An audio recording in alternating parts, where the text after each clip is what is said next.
आज हम आलू और सूजी से कम तेल में बहुत ही सॉफ्ट, स्पॉन्जी और जालीदार नाश्ता बनाकर तैयार करेंगे। एकदम आसान सी रेसिपी है जो खाने में बहुत ही ज़्यादा टेस्टी लगती है। नमस्ते दोस्तों, स्वागत है आपका श्याम रसोई में। तो चलिए शुरू करते हैं बनाना। सबसे पहले हम लेंगे एक बाउल और इसमें डालेंगे हम 1 कप सूजी। आप बारीक या मोटी कोई भी सूजी ले सकते हो। इसमें हम 1 कप ही दही डालेंगे। यदि आपका दही ज़्यादा खट्टा है तो आधा कप ही लीजिएगा। दही और सूजी को पहले अच्छे से मिक्स कर लेते हैं और अब हम इसमें 2 बड़े चम्मच के करीब पानी डाल देंगे। हमें इसका एकदम पतला बैटर नहीं बनाना है, जैसे हम इडली वगैरह के लिए बैटर बनाते हैं वैसा ही बनाना है। मैंने इसमें 1 चम्मच नमक और 1 चम्मच तेल डाल दिया है। तेल डालने से हमारा नाश्ता ऐसे सूखा सूखा नहीं बनता है, एकदम मॉइस्ट बनता है। अच्छे से सबको मिक्स कर लेंगे और इसे ढक कर 20-25 मिनट के लिए रख देंगे। तब तक हम आलू का मसाला बना लेते हैं। मैंने यहाँ पर 4 उबले हुए आलू लिए हैं। आलू को उबाल कर ठंडा कर लिया था। वैसे तो हमने जितना सूजी का घोल बनाया है उसमें 2 आलू इनफ है, पर मैं थोड़ा सा ज़्यादा मसाला बना रही हूँ। अब हम इसमें 1 छोटा चम्मच नमक डालेंगे और 1/4 छोटा चम्मच काला नमक डालेंगे। काले नमक से बहुत अच्छा टेस्ट आता है। 1 चम्मच मैंने लाल मिर्च का पाउडर लिया है। आधा चम्मच भुने हुए ज़ीरे का पाउडर लिया है। 1 चम्मच भरकर चाट मसाला डालेंगे। इसी के साथ मैंने यहाँ पर 2 बड़े चम्मच बारीक कटा हुआ प्याज लिया है। 2 बड़े चम्मच बारीक कटी हुई शिमला मिर्च ली है। साथ ही 1 हरी मिर्च को बारीक काट कर डाल दिया है और बारीक कटा हुआ हरा धनिया डाल देंगे। अब हम हाथों की सहायता से सारे मसालों को अच्छे से मिक्स कर लेंगे। मसाले मिक्स होने के बाद आप टेस्ट करके देख लीजिए। आपको खट्टापन या नमक कम लगे तो और एडजस्ट कर दीजिएगा। 1 छोटा चम्मच मैंने नींबू का रस भी डाल दिया है। एकदम चटपटा मसाला हमारा तैयार है। इस मसाले को मैं सैंडविच बनाने में भी इस्तेमाल करूंगी, इसलिए मैंने थोड़ा ज़्यादा बनाया है। आप 2 आलू से भी बना सकते हैं। इधर हमें सूजी को रखे हुए पूरे 20 मिनट हो गए हैं। सूजी अच्छे से फूल गई है। मुझे घोल काफ़ी गाढ़ा लग रहा है तो मैं इसमें 2 बड़े चम्मच पानी और डाल देती हूँ। पानी को हम अच्छे से मिक्स करेंगे। साथ ही हम इस घोल को 2 से 3 मिनट के लिए एक ही डायरेक्शन में चलाते हुए फेंट लेंगे। फेंटने से घोल हल्का हो जाता है और जो हमारा नाश्ता है वो काफ़ी सॉफ्ट और स्पॉन्जी बनता है। हमने इसे 3-4 मिनट के लिए फेंट लिया है। इस नाश्ते को हम कटोरियों में बनाकर तैयार करेंगे।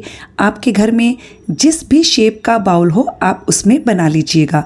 सब में मैंने थोड़ा थोड़ा तेल डाल लिया है। इसे तेल से अच्छे से ग्रीस कर लीजिएगा। एक साइड में मैंने एक पतीले में 5 से 6 कप पानी गर्म होने के लिए रख दिया है। पानी में उबाल आने दीजिए। इस पर मैंने एक जाली लगा दी है और जो हमने आलू का मसाला बनाया था उसकी हम इस तरह से टिक्की बनाकर तैयार कर लेंगे। ये देखिए, ऐसी टिक्की बनानी है।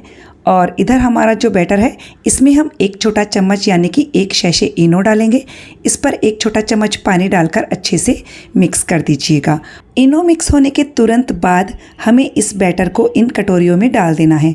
तो 1 चम्मच भर कर हम ये बैटर कटोरियों में डाल देंगे और अब हम इसमें ये टिक्की रख देंगे जो हमने बना कर रखी थी। बीचों बीच इस तरह से टिक्की रख दीजिए और टिक्की पर भी हम 1 चम्मच भर कर ये बैटर डाल देंगे। बस आपको ध्यान ये रखना है, हमें इस बैटर को इडली जैसा थोड़ा गाढ़ा बनाना है। एकदम पतला बैटर मत बना दीजिएगा। और अब हम इन कटोरियों को जाली पर रख देते हैं। पानी में भी अच्छे से उबाल आ चुका है तो ये देखिए, इस तरह से मैं सेट कर देती हूँ। इस पर हम थोड़ा सा लाल मिर्च का पाउडर डाल देते हैं और अब हम इसे ढक कर मीडियम हाई फ्लेम पर 14 से 15 मिनट के लिए स्टीम करेंगे। स्टीम करते हुए हमें करीबन 15 मिनट हो गए हैं तो हम इसे चाकू की सहायता से चेक कर लेते हैं। मैं थोड़ा साइड में से चेक करूंगी क्योंकि बीच में हमने आलू की टिक्की रखी हुई है। ये देखिए, चाकू बिल्कुल क्लीन है। तो हम इसे ठंडा होने के लिए रख देते हैं। ठंडा होने के बाद निकालेंगे तो ये सफाई से निकल जाएगा। तो ये देखिए, ठंडा हो चुका है। तो बस अब हम इसे बाहर निकाल देते हैं।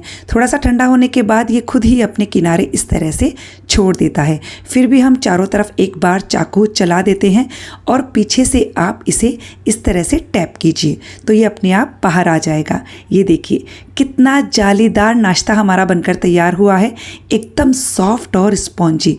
आप कटोरियों को अच्छे से तेल से ग्रीस कीजिएगा ताकि ये आसानी से बाहर आ जाए। देखिए आप इसे ऐसे भी इंजॉय कर सकते हैं, लेकिन हम इसे एक और ट्विस्ट देंगे। तो इसके लिए मैंने तवे पर थोड़ा सा तेल डाल दिया है, इसे अच्छे से फैला लीजिए और अब मैं इस पर थोड़ा सा बारीक वाली राई डाल रही हूँ। बारीक वाली राई ना हो तो स्किप कर दीजिएगा और गैस की फ्लेम को बिल्कुल लो पर रखिए। अब हम इस नाश्ते को थोड़ा सा तवे पर सेक लेंगे ताकि ये और भी ज़्यादा टेस्टी हो जाए। गैस की फ्लेम को लो पर रखिए, 2-3 मिनट धीमी आंच पर इसे सिकने दीजिए।